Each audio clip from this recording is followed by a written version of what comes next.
सोबत असेल जाणीव। रोखोक बातम्यांसाठी पाहत राहा जाणीव मराठी। होऊ द्या जाणीव। लाईक करा, शेअर करा आणि सबस्क्राईब करा आपल्या हक्काचे चॅनल जाणीव मराठी। सातारा नगर परिषदेच्या निवडणुका झाल्यानंतर पहिलाच अर्थसंकल्प या ठिकाणी जाहीर होतोय आणि जवळजवळ 597 कोटी रुपयाचा अर्थसंकल्प आहे आणि मला वाटतं की विरोधी पक्ष बऱ्यापैकी नसल्यात जमा आहे। अशा वेळेस सगळे एकोप्यानं काम करणं गरजेचं आहे, विरोधकांना पण विचारात घेणं गरजेचं आहे।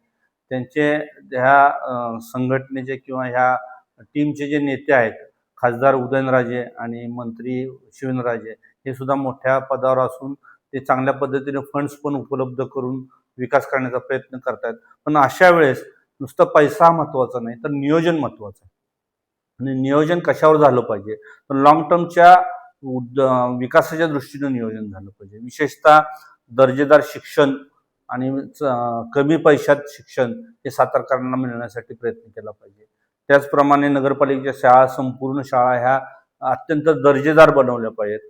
आरोग्य सुविधा ही दर्जेदार बनवली पाहिजे, गरिबांना आरोग्य मोफत मिळालं पाहिजे, अशा दृष्टिकोनातून नियोजन केलं पाहिजे।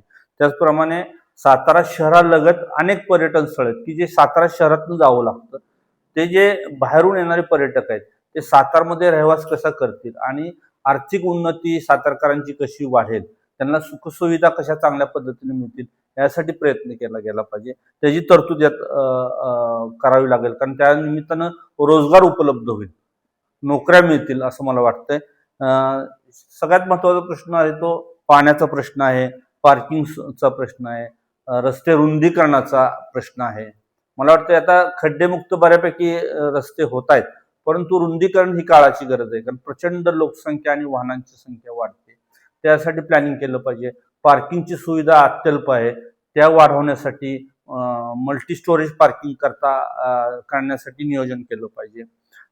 त्याच सर्वात महत्त्वाचा विषय की पर्यावरणावर सुद्धा काम केलं पाहिजे, पर्यावरणाचं रक्षण केलं पाहिजे।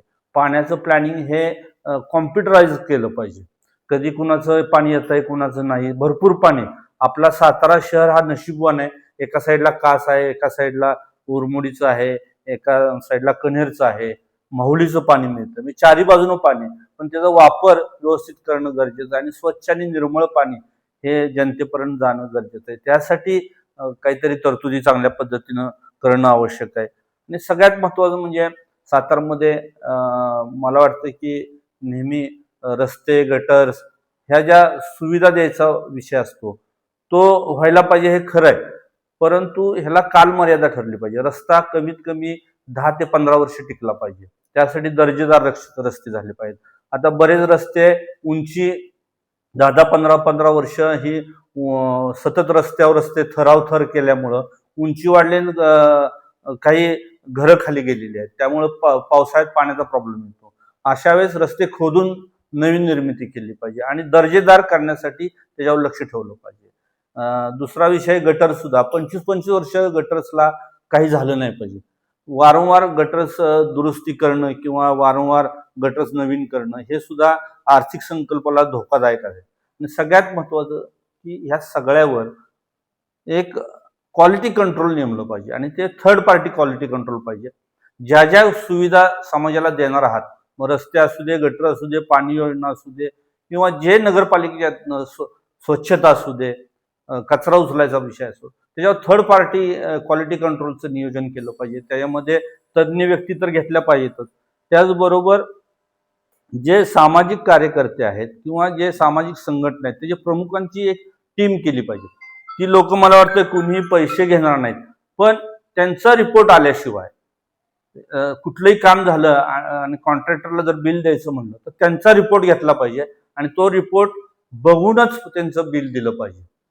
हे जर क्वालिटी कंट्रोल राहिलं तर मला वाटतं दर्जेदार कामं, टिकाऊ कामं आणि भविष्याचा विचार करून वारंवार जी कामं करावी लागतात ती करायची गरज पडणार नाही आणि अर्थसंकल्प जो पैसा बचत व्हायला पाहिजे त्यातून वेगवेगळ्या योजना करता येतील असं मला वाटतंय। लोकांचे टॅक्सेशन कमी करता येतील, कारण बरेच वेळा बघतो की एखादं काम रुपयाचं असतं ते 10 रुपयापर्यंत जात असतं, त्याला अनेक कंगोरे असतात। तो आणि भ्रष्टाचार हा पूर्ण थांबवता कसा येईल अर्थसंकल्पाचा आणि त्याचा संबंध ऑटोमॅटिक काय येतो, भ्रष्टाचार थांबला तर आर्थिक 597 कोटीची कामं जी असतात ती 400 कोटीत कशी होतील, 100 कोटी कसे वाचवता येतील याचा जर प्रयत्न केला तर मला वाटतं साताऱ्याचं कुठलंही काम राहणार नाही आणि जनतेला सर्व सुखसुविधा चांगल्या पद्धतीने मिळतील.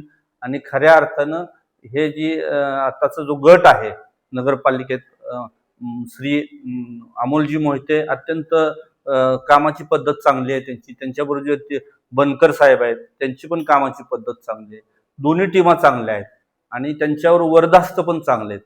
तर सातारमध्ये कायमस्वरूपी नाव राहू ह्या नगर परिषदेचं, या दृष्टिकोनातनं त्यांनी सर्वांनी काम करावं आणि अर्थसंकल्प करताना सुद्धा त्यात नियोजन करावं असं मला वाटतं. साताऱ्यात नगर परिषद हद्दीमध्ये अजून एक सर्वात महत्वाची कमतरता म्हणजे सार्वजनिक लाईट सुविधाचा प्रश्न निर्माण होतो.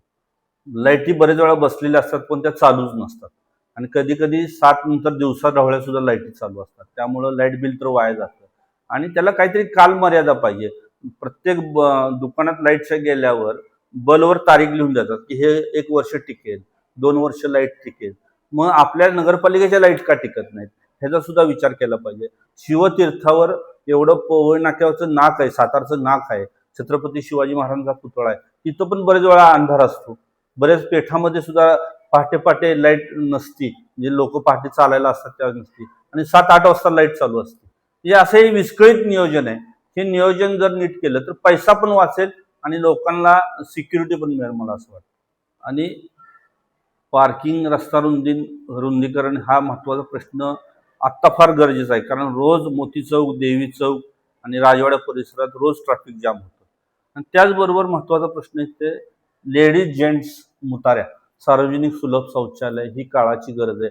गेले अनेक वर्ष कागदावर राहत आहेत, फार कमी 1-2 हाताच्या बोटावर मोजण्या एवढ्या सुविधा आहेत, पण त्या करणं सातारच्या दृष्टीनं महत्वाचं आहे. ज्यावेळेस पर्यटक सातारमध्ये येतात, पाहुणे रावळे येतात, त्यावेळेस त्यांना हे सांगायला थोडंसं लोकांना वाईट वाटतं की आमच्या साताऱ्यात मुताऱ्या नाहीत. तर त्यासाठी चांगलं नियोजन करावं. अन्न, वस्त्र, निवारा, स्वच्छता यासाठी नगरपालिका असते, ह्या सुविधा देणं ह्या गरजेच्या आहेत असं मला वाटतं. आणि अर्थसंकल्प करत असताना हा सर्वसामान्यांना पूरक असा केला पाहिजे. गरजेच्या तिथं रस्ते झाले पाहिजेत, गरज नसताना जुने रस्ते पाडणं. मला वाटतं की पोवई नाका ते बॉम्बे रेस्टॉरंट 50 कोटीचा रस्ता मंजूर केलाय, एकही खड्डा त्या रोडला नाही. अत्यंत चांगल्या सुस्थितीत रस्ता आहे तो, आता कुठेही आजपर्यंत तिथं ट्रॅफिक जाम होत नाही. मग ती काही गरज नाहीये ना, जिथं गरज नाहीये तिथं ते पैसे वाया घालवण्यापेक्षा जिथं गरज आहे तिथं लोकांच्या उन्नतीसाठी, आर्थिक रोजगार वाढण्यासाठी तुम्ही जर एक हॉकर्स झोन केलं किंवा तुमचं पुण्यामध्ये तुळशीबाग आहे, तुळशीबाग मला वाटतं, तर त्या पद्धतीने ह्या जे गरीब लोक रस्त्यावर व्यवसाय करतात त्यांना एका ठिकाणी जर करता आलं किंवा चौपाटी जी चांगल्या ठिकाणी मोठ्या जागेमध्ये अद्यावत केली आणि तिची जे अन्न सुरक्षितता ठेवून जर लोकांपर्यंत ते पोहोचवता आलं आणि त्यांचा आर्थिक व्यवसाय पण वाढेल आणि लोकांना सुविधा पण चांगल्या होऊ शकतात. अशा दृष्टिकोनातनं नियोजन केलं पाहिजे. दुसरा विषय महत्वाचा की अंडरग्राऊंड जे आता पूल केलेला आहे, अंडरग्राऊंड रस्ता केलेला आहे, त्यातून जास्त रहदारी कशी वाढेल, त्याची कशी निगा लागता येईल याचा सुद्धा प्रयत्न केला पाहिजे. बरेच वेळा अतिक्रमण वाढतायत, रस्त्यावर मंडई येत आहेत, त्यासाठी नियोजन, त्यांना जागा दिली पाहिजे. त्या बिचारांची काही चूक नाही कुणाची, ते रस्त्यावर येत आहेत, त्यांनी आलं नाही पाहिजे. हे जरी असलं तरी पोटासाठी त्यांना पर्याय नाही काय, म्हणून ते जर नियोजनात घेतलं आणि त्याला जर सातत्याने शिस्त पालन करून जर सातत्यानं लक्ष ठेवून केलं तर मला वाटतंय सातारामध्ये पर्यटक सुद्धा खुश होतील. एक पर्यटक राहिला तर 10,000 रुपये सातारमध्ये खर्च करून जातो सगळं बाजूनं आणि ते ओघाने सातारकरांना मिळणार आहे. त्यामुळे सातारा स्वच्छ सुंदर कसा राहील आणि आहे त्या सुविधा चांगल्या कशा देता येईल यासाठी नियोजन केलं पाहिजे मला असं वाटतं.